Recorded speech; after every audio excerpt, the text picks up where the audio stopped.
Hello once again and welcome to the third lesson in the Logical English series of lessons.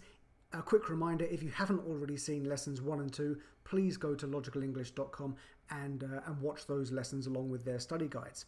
Speaking of study guides, if you don't already have one for this lesson, once again, please head to logicalenglish.com and download your study guide. You'll find it extremely useful, almost essential, I would say, for understanding and getting the most from this lesson. This lesson, by the way, is going to be a little bit different from the others, in as much as the others contain an awful lot of information that I would say, came purely from my own head. This lesson, it's more a restructure. I mean, there are a couple of gems that of my own mind's production, but it's more a restructuring of what information that is already out there. But the way I'm going to be presenting it, we're going to be showing it step by step as the levels go along. Now, one of the problems with relative clauses, which is what we're studying today, is that they're rarely shown. Everything you can do with relative clauses is really rarely shown all together. In fact, I've never seen it shown all together. So we're going to be presenting it step by step, together with all of the levels indicated. Once again, we're going to be starting simply, but this one really does get very complicated reasonably quickly. So, let's kick things off. Okay, so the first thing we're going to do is I'm going to give you a couple of sentences here. My father is called David. My father is 77 years old. And just like you can see in the study guide, although I think some of the numbers have changed. Yeah, that's how long I've been doing these lectures. What I'd like you to do is combine these two sentences to make one sentence. All right. At this point, pause things. Take a moment to give your answer.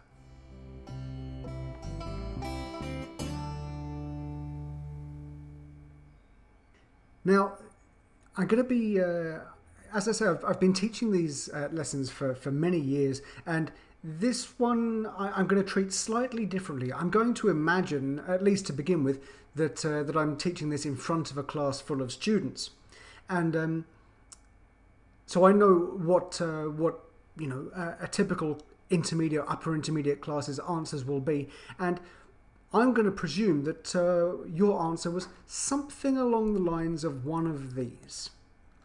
I'll read them out with you as we go through them. My father is called David and he is 77 years old. B. My father is called David who is 77 years old. C.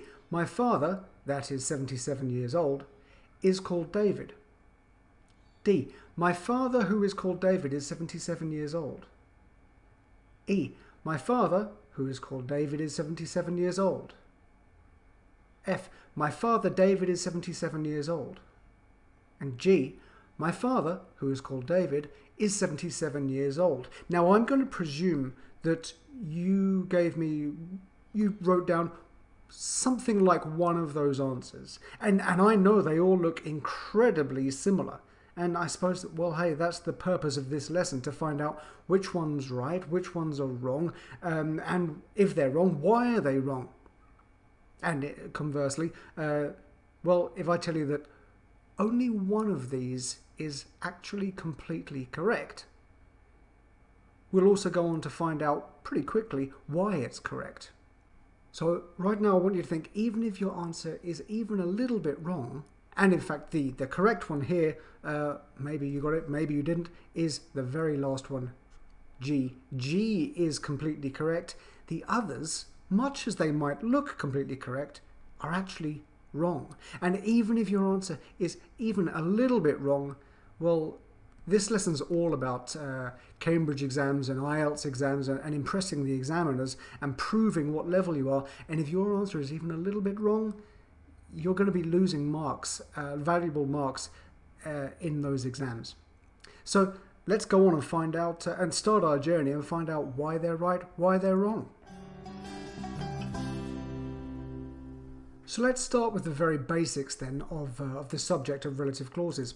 And we'll return to our sentence that we saw was the correct one. And we'll start now to build our knowledge and understand why it's correct. We've got my father, comma, who is called David, comma, is 77 years old. Equally, no problem at all. We could say my father, comma, who is 77 years old, comma, is called David. I've got a couple of questions for you now. In each of those sentences, what is the main clause and what is the relative clause? Now, don't forget, when we're talking about the main clause, we're saying which is the part of the sentence that if we remove it, the sentence wouldn't make sense. Which is the part of the sentence which has to be there?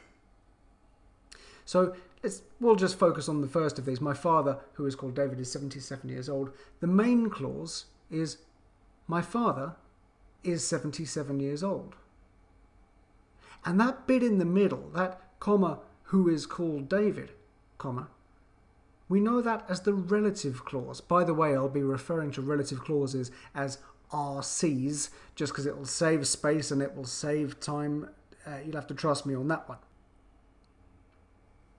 So we know which is the main clause and which is the relative clause. We know that we can't remove the main clause, but in these sentences, can we remove the relative clause? I mean, if I just say my father is 77 years old, it's fine, isn't it? There's no problem at all. So in this kind of relative clause, we can remove the relative clause, and we'll see what that's called and how we can do that in just a moment.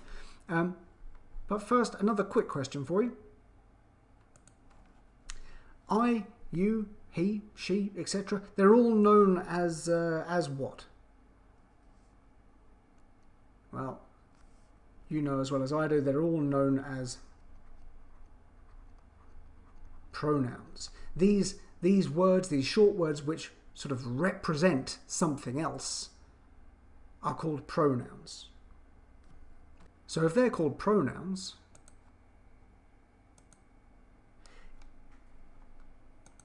in our sentences,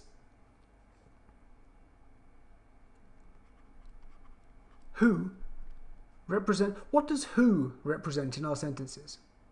In our sentences, who represents my father. And so this who, and in all of our relative clauses, in all of our RCs, we call this a relative pronoun. This short word that represents something else, we're going to call it a relative pronoun. And just at this point, can you think of any other relative pronouns in English? And we're going to be keeping a tally of them along the side as we go through the lectures. But what have we got? We've got well, we've already seen who. That's in these sentences. So we've got who. I'm sure you're also saying which. Some of you are suggesting that. What else might we have? Oh, yeah, okay. Someone's just suggested whom, of course. Then there's when. Where? Oh, and of course why. And someone's just shouted out what? Well, no. What is not a relative pronoun. And I'll come on to, as we go through this lesson, we're going to be discussing all of these relative pronouns as we go along. So it's round about at this point that I say, welcome to level 3 to 4. And here I have to give a word of caution.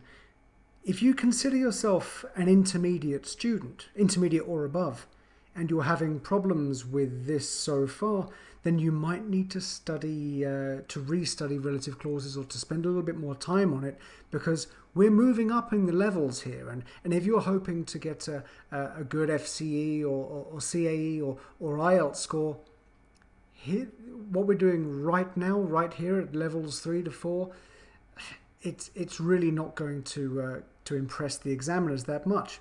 But let's have a look at what we've learnt so far. Here's our sentence again. My father, comma, who is called David, comma, is 77 years old. So the first thing you need to remember is that relative clauses must be placed immediately after the thing that they're describing. So it's not my father is 77 years old, comma, who is called David, but because we're describing my father, it comes immediately after my father, comma, who is called David, comma, is 77 years old. In our sentence, can we remove the relative clause? Well, we discussed that earlier and we decided that, yeah, in this sentence, yes, we can. So in our sentence, yes, we can remove the relative clause. Therefore, this kind of relative clause is called a non-defining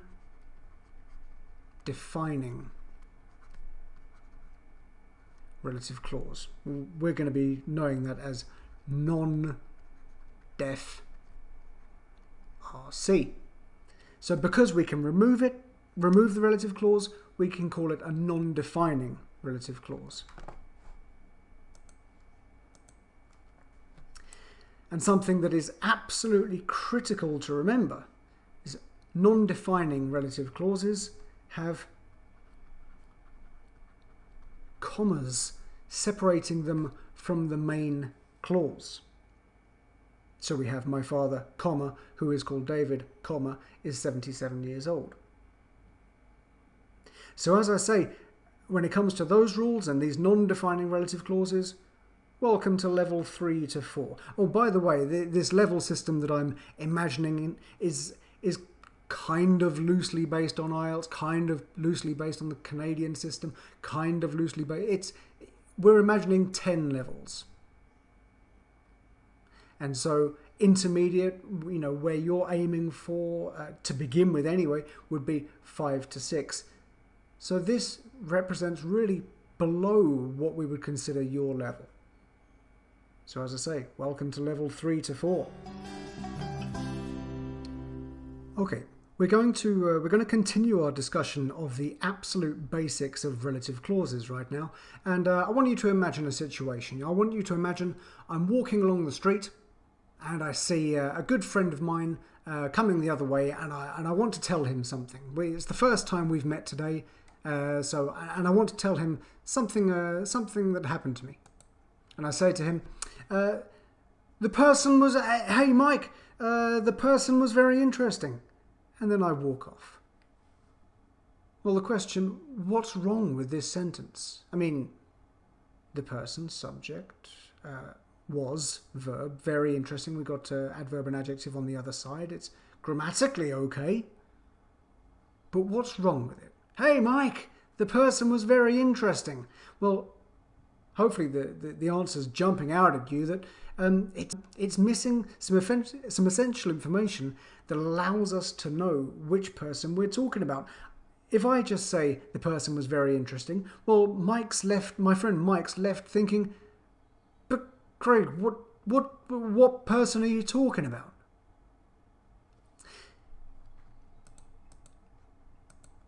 So this is where we need something like this. The person who I met last night was very interesting. So we've got the main clause, the person was very interesting, and in between we've got the another relative clause, who I met last night. Becoming the person who I met last night was very interesting, and now Mike knows which person I'm talking about. But do you notice that there are no commas in this sentence? Hopefully you do. And so here we have our sentence, the person who I met last night was very interesting. And it's at this point that I say, hey, welcome to level 4 to 5. And I would argue still not quite at the level that we need you to be at. But as I say, this is still the basics. And because, let's look at the first rule here, because the relative clause is essential to understand what we're talking about, we call this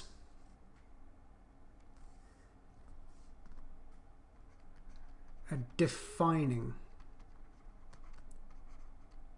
relative clause. We called the previous ones non-defining relative clauses because, well, hey, they didn't define what they were talking about. They weren't essential, or they are not essential. And because this one defines it, because this one is essential, we call it a defining relative clause. Nice and logical, right?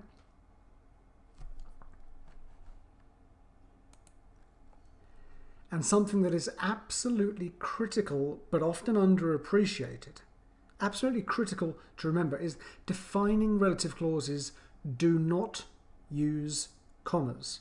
Non-defining relative clauses are separated by commas from the main clause. Defining relative clauses do not use commas.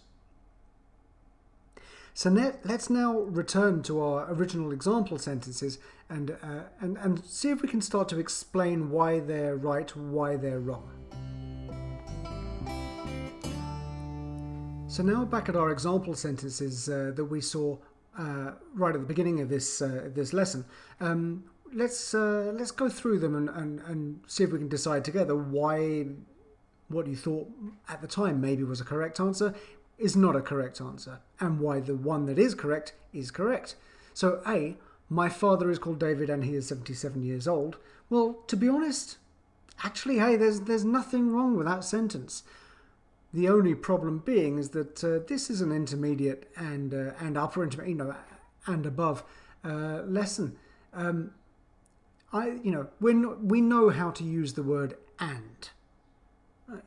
The purposes of these lessons are not to teach you how to use and. We know that is below your level, and if you were to try and putting that kind of thing into any kind of exam, well, it's not exactly going to impress the examiners.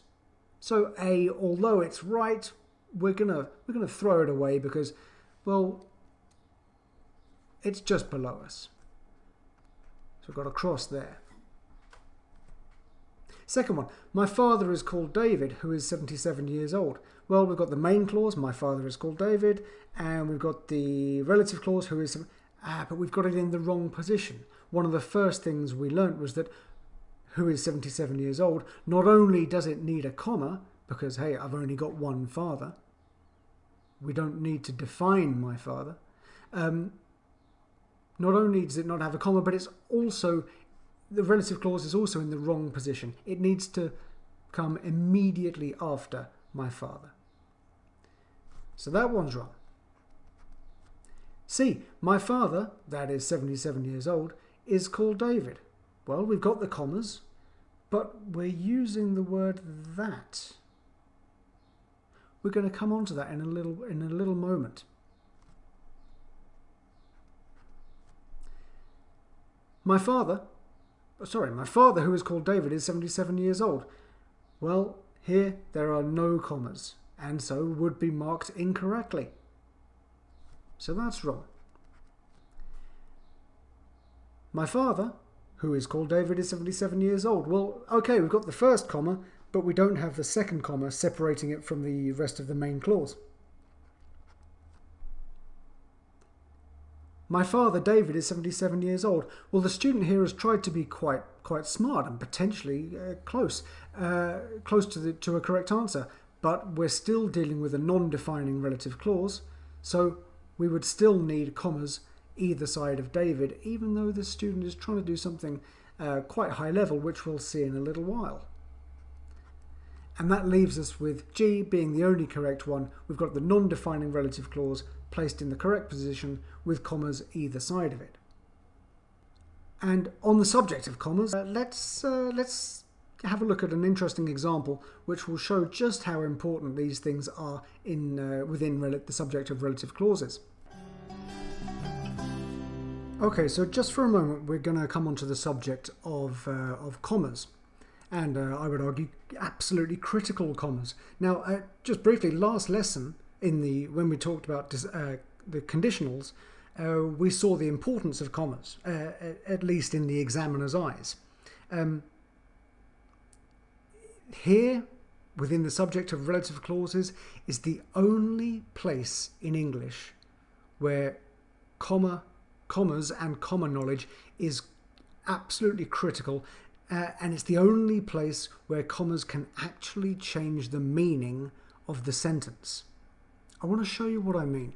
And you've probably seen a sentence similar to this before in textbooks and exercise books. Two sentences. My brother, comma, who lives in Melbourne, comma, is an accountant. My brother who lives in Melbourne is an accountant. Well, they contain exactly the same words, but one contains commas, one doesn't. My question for you is, in each case, how many brothers do I have? I'll give you a brief moment to think about that one.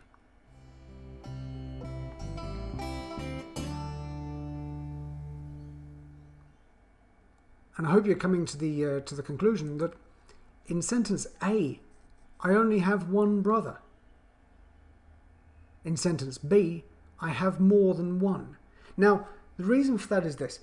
In sentence A, we're using commas there. We're using a non-defining relative clause.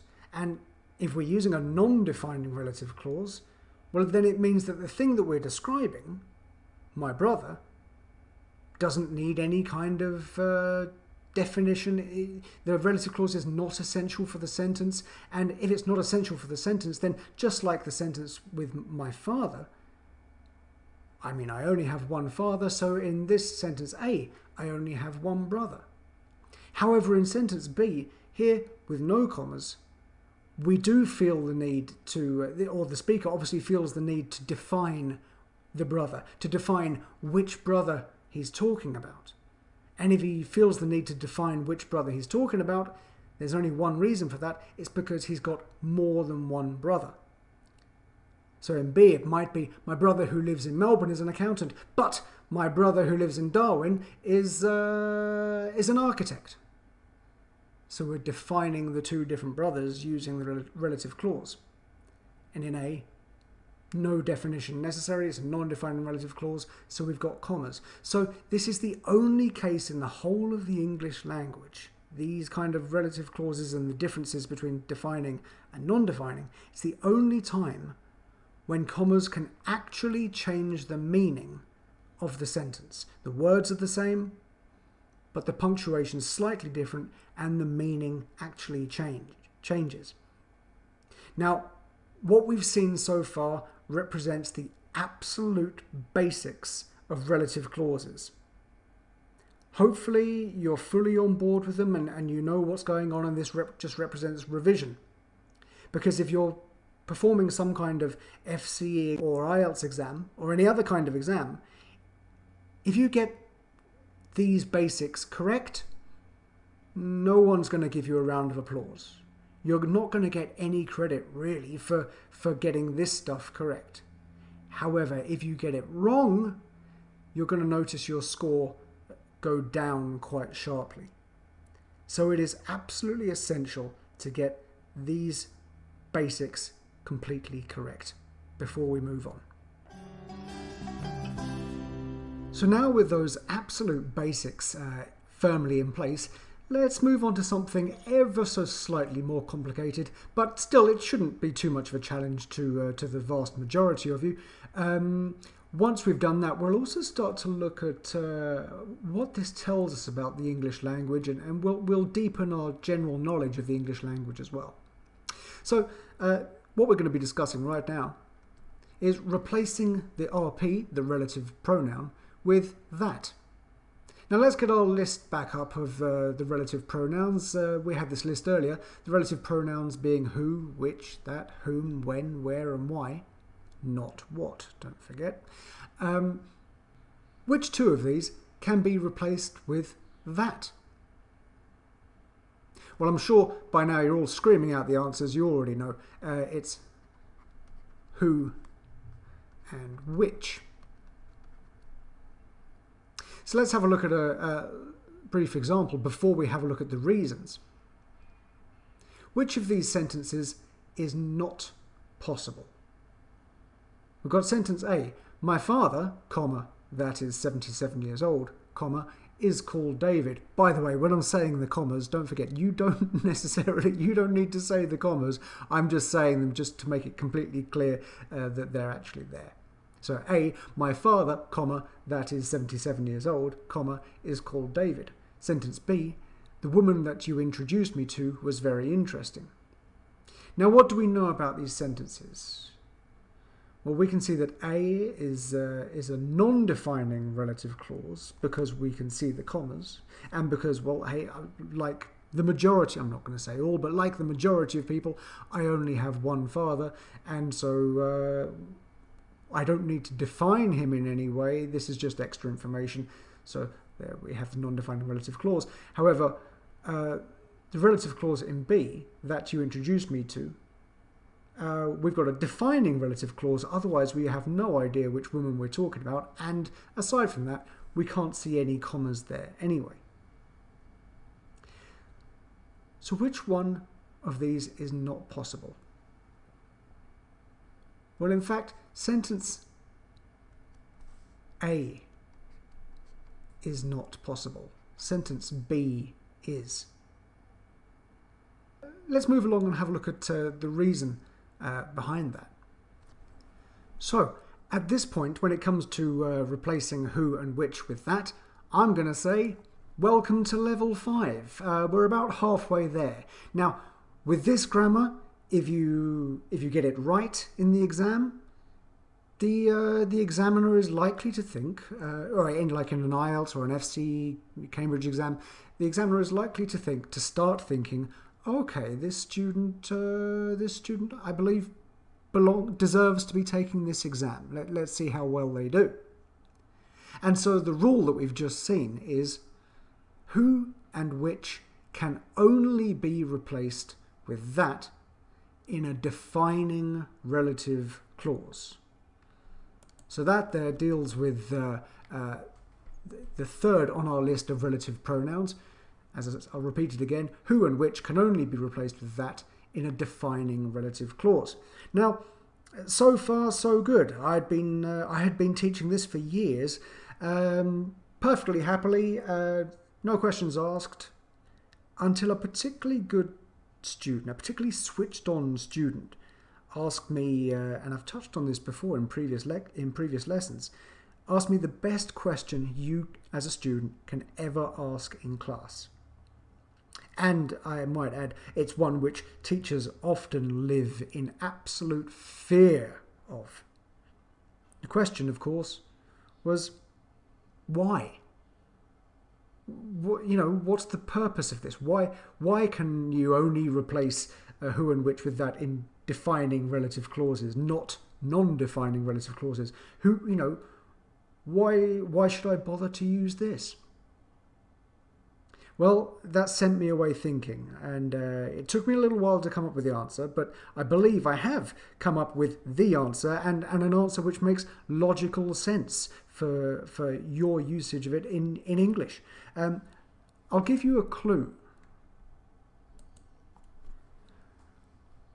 Relative clauses, RCs, that use that as their relative pronoun, RPs, are likely to be spoken or quite informal. So if you use that in your defining relative clause, it's probably going to be spoken or quite informal. Any ideas? Let's move on now and look at the answer that I came up with. Now, in just a moment, I'll come on to explain the answer that I came up with. But before I do that, I'll explain why I'm such a big fan of answers like these. Because as a teacher, it is so incredibly motivational to be able to provide your students with reasons, like why reasons, not just telling them what to do, but telling them how to do it as well. It's the linguistic equivalent of giving a man a fish as opposed to teaching him how to fish. Understanding the logic and the whys behind the language is absolutely critical at an intermediate and a higher level. So let's have a look at the answer that I came up with and I firmly believe is correct. Let's look at the way we say them. Now, in a non-defining relative clause, the one we've been looking at all the way through, we would say, my father, and then we would drop our voice, drop the pitch of our voice. My father, who is 77 years old, and then we'd come back up again, is called David. So it becomes, my father, who is 77 years old, is called David. And so we're changing our intonation here, we're changing the pitch of our voice to say the relative clause, to make it clear that it's a non-defining relative clause. With a defining relative clause, however, I'll read it out for you. The woman who you introduced me to was very interesting. Nothing really happens with our voice when we're moving from the main clause to the defining relative clause. It stays at the same pitch. The intonation stays at the same strength. To turn this into a graph just for a moment, so non-defining relative clauses go ba-da-da, ba-da-da, ba-da-da, something like that. Whereas defining relative clauses just ba-da-da-da-da-da-da. They don't change their intonation. Now, let me just speak about this for a moment, because now we come on to the why. English is an incredibly musical language, and most native speakers can control their voice enough to supply this music that we've just seen between, non-defining relative clauses, where you drop your pitch and then come back up again. They can supply this music and pitch control, and we also refer to this as intonation. But then now a question for you guys, and I'm sure you'll be able to sympathise with it. Have you ever been at a party speaking to an incredibly boring person? Someone with quite a flat, monotonous voice, quite a boring voice, really. And so you're stuck talking to them, and you're looking at your friend and you're saying, "Help, get me out of here." Just because that person has quite a boring voice that doesn't really change the pitch of it at all, the intonation doesn't really change at all, and you just want to get out of there. So in order to make it clear to the listener, because, in writing we have commas, and you can't convey intonation other than those commas. But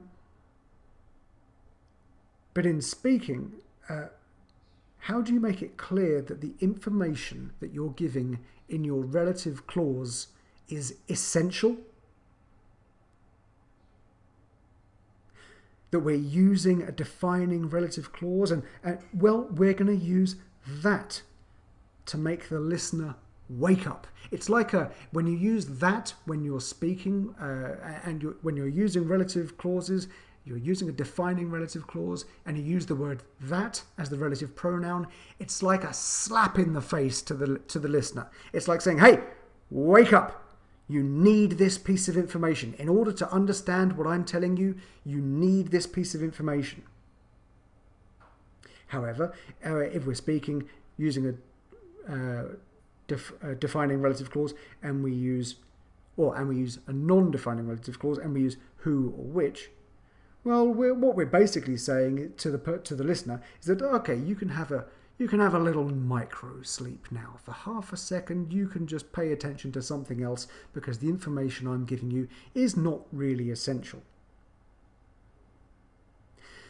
So that is the critical difference between using that and not using that. That would normally be used in speaking or in formal situations for defining relative clauses. What this means in an exam is, if you're writing something like a formal essay, you don't want to use that at all. But if you're writing a letter to a friend, then you want to use that all the time, if you can, in your writing, because that's a relatively informal piece of writing. In the speaking parts of the exams, I suggest try to use a mixture of them, which, who, and that. Make it, and be sure to try and practice your intonation. A quick tip for practicing your intonation is trying to say, if you're saying speaking a non-defining relative clause or a sentence with a non-defining relative clause in it, try to say it either really or imaginarily. Try to say it to two different people. So, for example, I'll say, if I've got my friends Jack and John, I'll say, my father, to Jack, and then to John, I'll say, who is 77 years old, and then I'll come back to Jack, is called David.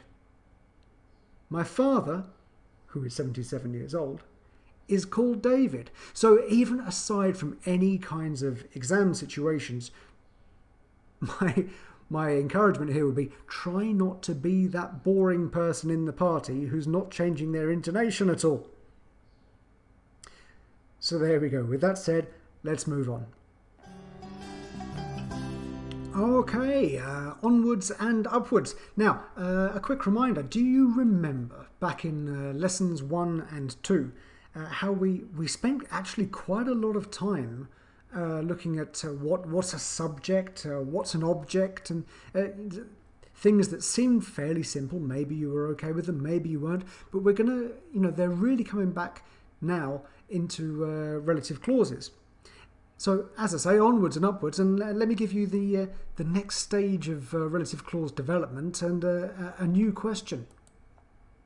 First of all, it comes under the heading of reduced relative clauses. There's a couple of items in reduced relative clauses, and here we're talking about omitting or leaving out or not using the relative pronoun. So the question for you, from which of these sentences can I omit or leave out the relative pronoun? We've got sentence A, this is the woman who I met last night. We've got sentence B, this is the woman who spoke to me last night. Both of them are defining relative clauses. Both of them are using the relative pronoun who. So, hey, defining relative clause, using the relative pronoun who, what can we change it to? Yeah, you're absolutely right. We can change who to that, if we were speaking or using it informally. And this represents a big welcome to level 6 and 7, really. This is when things start to get a little bit trickier and the examiner starts to get a little bit more impressed if you do it correctly. And the rule is this. Well, let's have a look at it for a moment. Well, the correct answer here is, of course, A. I can, if I want to, remove or omit the relative pronoun from the relative clause in sentence A. But let's start having a look at why. In both sentences, what's the main clause? This is the woman, right? This is the woman, this is the woman. Okay, and then we've got the relative clause, the defining relative clause on the other side. Who I met last night, who spoke to me last night. In the main clause, the subject is this, the verb is, and the object is the woman. And in both cases, the defining relative clauses are describing the woman. Don't forget, they're coming immediately after the thing we're describing. So they're both describing the woman. But now let's turn our attention to the defining relative clause. In the relative clause in A, who is the subject? Here's a question, not a statement. The question, who is the subject of the relative clause? Well, I, right? I met the woman. So I is the subject. In sentence B, who is the subject of the relative clause? Well, there's no I, there's no, in fact, who is the subject. The woman is the subject of the relative clause. So it's the same, right? The woman, and then there's no other subject being mentioned here at the beginning of the relative clause, whereas up here, the woman who, or nothing, and then we've got another subject. So because the subject of the relative clause and the thing that it's describing is different, we can, if we want to, omit the relative pronoun. Let me get that rule on the board for you. on the screen, rather. Been a teacher for too long. The rule is the omission of an RP, of a relative pronoun, is only allowed in, well, first of all, it's only allowed in defining relative clauses, and only when the thing you're describing and the subject of the relative clause are different. So if they're different and it's a defining relative clause, you can, if you wish, remove the relative pronoun. Let's move on to the next stage of omissions from relative clauses. So the next stage of omitting or removing or leaving things out of relative clauses, in other words, creating a reduced relative clause, is, well, let's have a look. Omitting the relative pronoun and more. Now, as always, I've got a question for you. Which two words can we omit from these two sentences? We've got sentence A. Can you see the child that is crossing the road? We've got sentence B. The capital of the UK, which is London, is a huge city. Now, so we've got sentence A, that's a defining relative clause, and we've used the relative pronoun that instead of who. So defining relative, okay.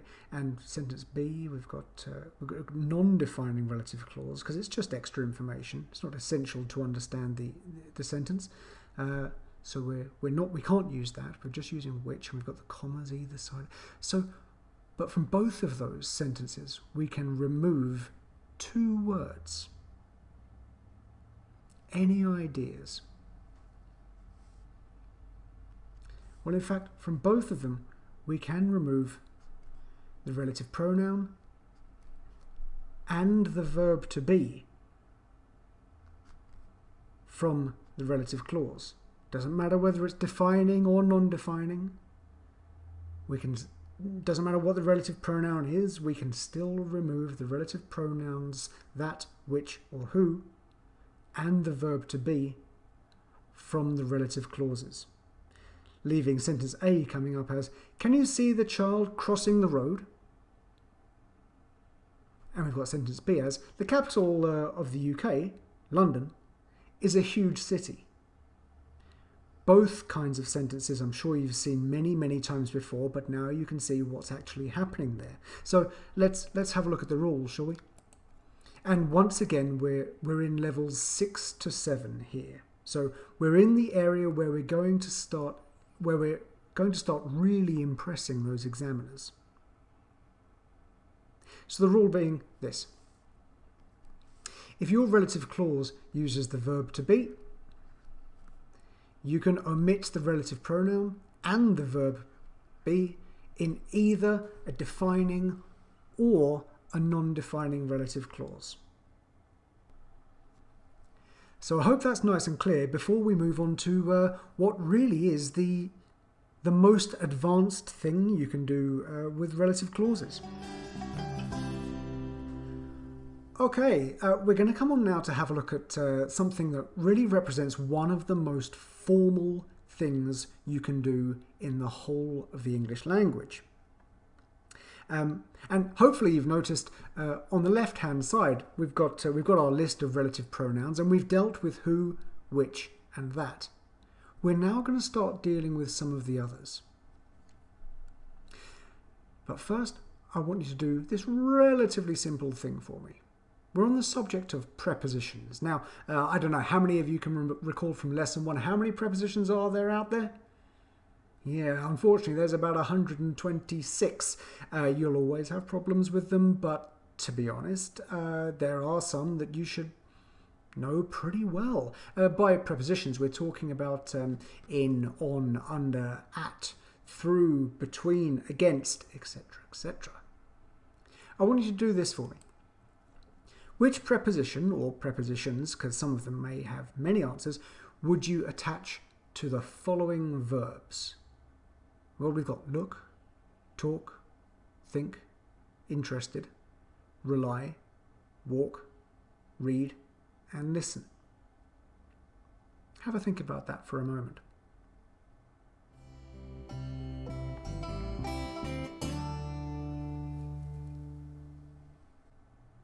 Okay, now I'm going to put a couple of answers up here. Maybe they're your answers. Maybe they're not. I mean, there might be some others. But the answers I would most readily give are, well, for example, look. Well, you look at something, don't you? I suppose you could also look into something, look through something, look between something. But I think the one we'd use most of the time is look at. What about talk? Well, you often talk to someone. Talk to someone. You can talk about something. Yeah, I suppose those would be the most common. Think. Well, I'd probably think about something. You could think through something. You could think of someone. If you want to give them your caring thoughts, I suppose. But I would most readily use think about. Interested, I think really that only has one preposition that can attach to it, and that would be interested in.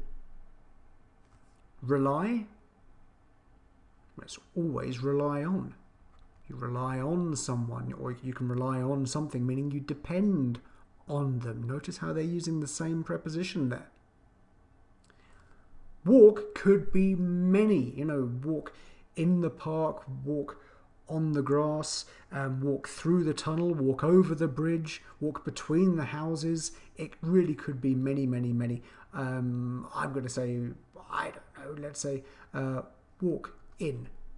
I'll take that was my first answer, walk in the park, but it could be many. Read, now there's a couple of different choices here. You can read to a child, for example, when they're falling asleep. You can read about something in the newspaper. In fact, I think I'm going to use that one here, because I think that might be the most common. Read about something in the newspaper.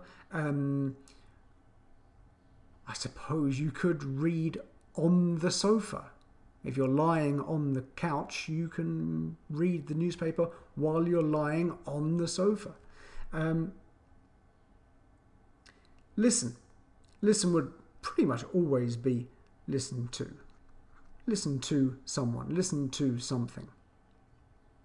Now,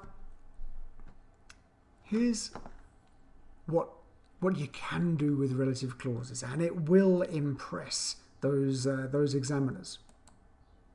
If we take our first sentence, or two sentences in fact, this is the subject, I am interested in it, two sentences, no relative clauses there. Let's combine them in the way that we're already very well accustomed to. We're going to create a defining relative clause. This is the subject which I am interested in. And because here I'm concerned about using formal language, I'm not going to change which to that. I'm going to keep it as a nice formal full, if you like, full relative pronoun which. This is the subject which I am interested in. Well, here now I'll show you what you can do in the language which represents basically the most formal thing we could do, and it's incredibly easy. If we've got here the relative clause, the defining relative clause, which I am interested in, and interested taking the preposition in, if we just take that preposition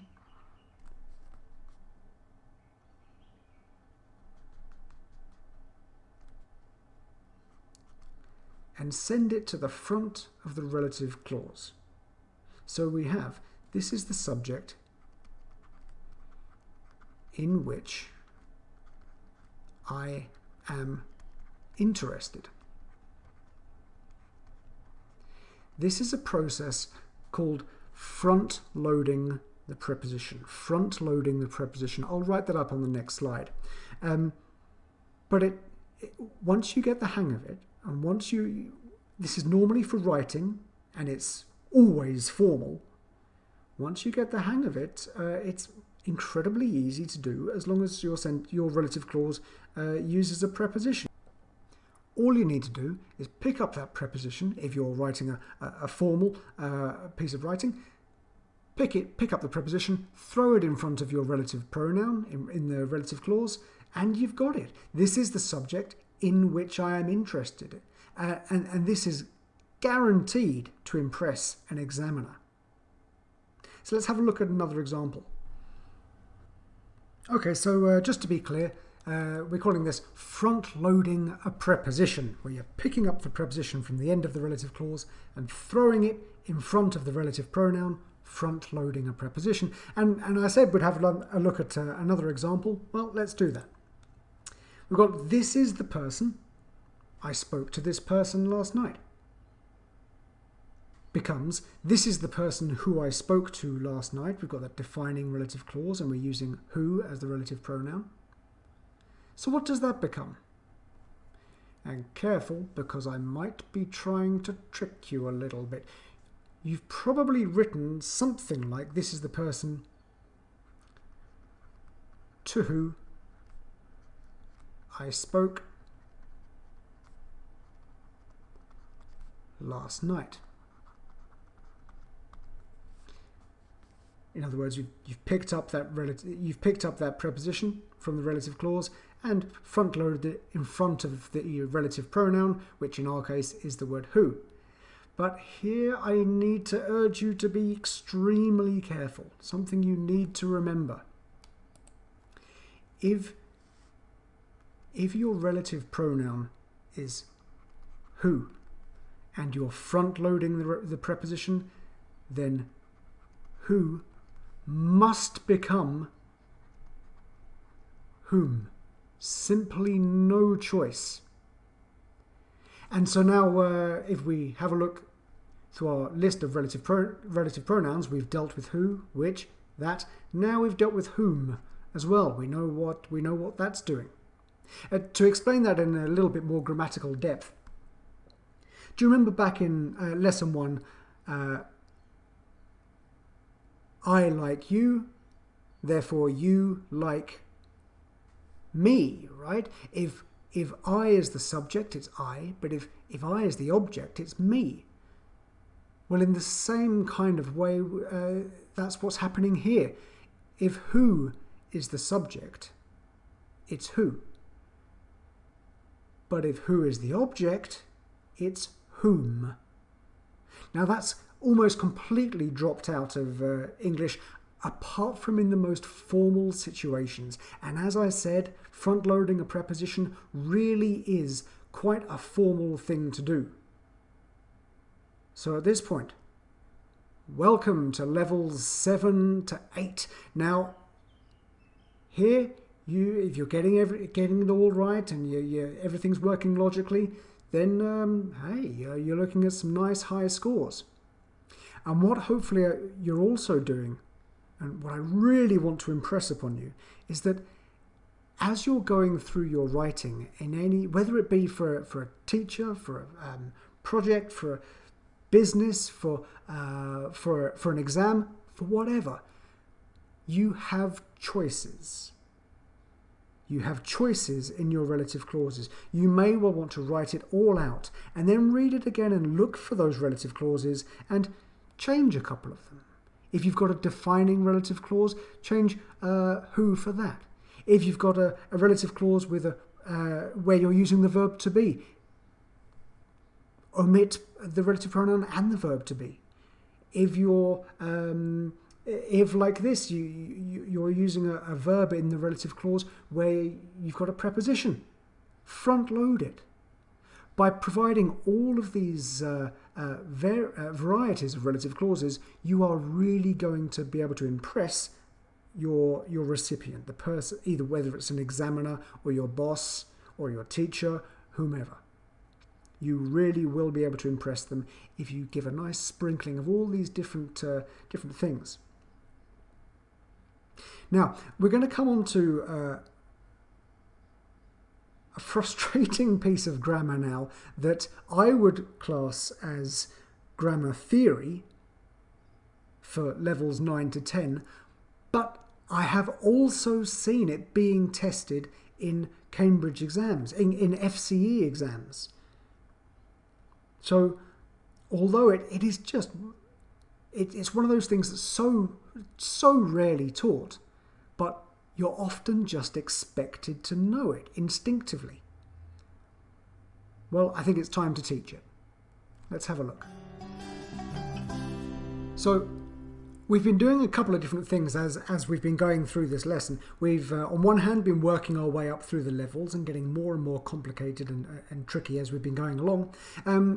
We've also been working our way through our relative pronouns list.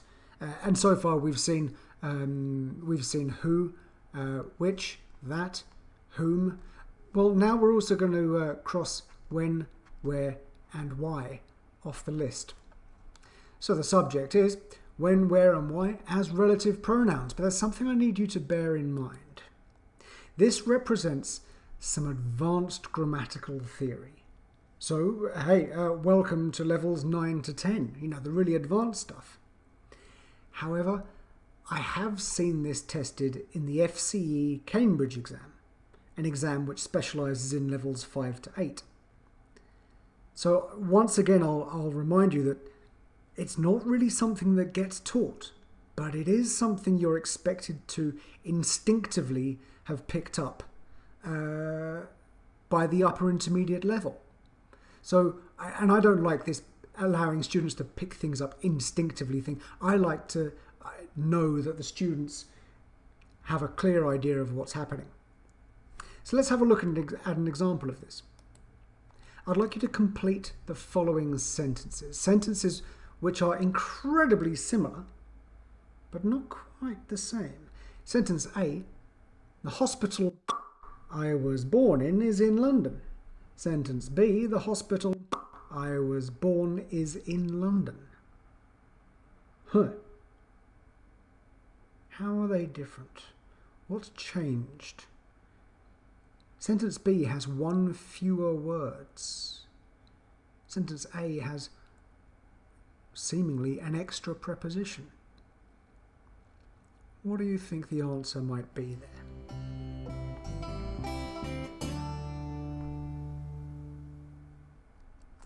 In sentence A, the hospital I was born in is in London. We've got that relative clause. We need a relative pronoun here. I was born in. And then sentence B, we've just got the relative clause, relative pronoun, I was born. So we're missing that word in. So when we've got the word in, we want to complete that with which. The hospital which I was born in is in London. However, in sentence B, we're going to use the word where. Now, what does that tell you then about what where as a relative pronoun means? Well, I hope you're getting the idea that where means which in, or if we're going to front load it, in which. In other words, where means preposition plus which. And in fact, that is also true for when and why. They all mean preposition plus which. Let me go on to prove this to you. So I'm going to try and prove to you that when, where, and why all mean preposition plus which. And to do that, I'm going to use some knowledge of some other languages. So there we've got when, where, and why all meaning preposition plus which. But let's take another of these relative pronouns, the word why. And to understand this, let's look at the word why in Spanish, Portuguese, and French. I'm sure there's a lot of you out there that speak those languages. In those languages, how do you say, not translate, but how do you say the word why? Well, in Spanish, and here you're going to have to forgive my pronunciation. I'm sure it's way off, but let me try it anyway. Spanish is por qué. Portuguese, por qué. And in French, pourquoi. Now, if I ask you, especially speakers of those languages, what do they mean? You'll probably say, well, they mean why. But now I want to say, no, what do they actually mean? When you really break them down, what do they really mean? And I hope you'll come to the conclusion that por qué, pourquoi, they all mean for which. You could also translate it as for what, but we're not going to use the word what here, but for which. So the word for why in those languages means the same as kind of up here. We've got preposition plus which. For, which is a preposition, plus which. So in fact, it is working in exactly the same way. Something you really need to remember, however, when using when, where and why as relative pronouns in English is because it's a contraction of preposition plus which, it cannot be front-loaded because when, where and why already contain a preposition, right? So you can't put another an extra one before even that one. Therefore, when using when, where and why as relative pronouns, it is relatively informal, or you know, let me be more accurate, certainly not formal English. Which is why I would argue that who and which and whom would be your formal relative pronouns, whether they're front-loaded or not. That would be spoken. When, where and why would all be, I'm not necessarily going to say spoken, but certainly informal in some kind of way. Now, all the way through this lesson, I've been weaving in the idea of what level the different stages of relative clauses represents, and I just want to touch on that a little bit more. Here's just a brief word about levels. Yes, where to go from here, really. Yes, levels 9 and 10 are filled with even more grammar, and certainly a whole load of vocabulary. However, essentially, levels 9 and 10, the very top, it's all about being able to get all the previous grammar correct all of the time. Everything we've discussed in lessons 1, 2 and 3, if you can put the rules into play, if you can understand the logic behind it, if you can see the systems that govern English and practice it for goodness sake and get it right all the time, you're going to be an impressive advanced level student. Another thing I want to press is that with relative clauses, as we've been discussing, you have choices. Maybe not so many with your speaking, but certainly with your writing. What I want to encourage you to do is I want you to look through your work once you've finished writing it and try to demonstrate a complete knowledge of relative clauses. If you've written a piece of formal writing and you've forgotten to include some front loading, go back through it, put a line through some things, make a little addition, impress the examiner. If you're doing a less formal piece of writing, something slightly more informal, well then go back and change whos and whiches for that's if you can, or when, where and why. The point being is this: the examiner will see it, notice it, and love you for it. That's really what makes them happy, okay? So with that all underneath our belts and with the first 3 lessons watched, that just leaves me to say thank you very much for watching. At the end of the study guide, there's a very useful exercise where you can practice all of these relative clauses. If you don't have a study guide, and I've been mentioning them enough, you really need to get hold of a study guide at the beginning of each lesson. But if you don't have one, please go over to the website logicalenglish.com, and while you're there, if you can, we've got the website, we've got the various things to maintain for the website. If you can give a donation, perhaps of $1 per lesson, something like that, it would be extremely useful. Thank you very much. Please stay with us for the next video, which will be the last of what I would call the big four grammar videos, and it's on the subject of adverbs and adverbials. It should be slightly shorter than the previous three, and a little bit different in its way of thinking. So anyway, I'll see you for lesson 4.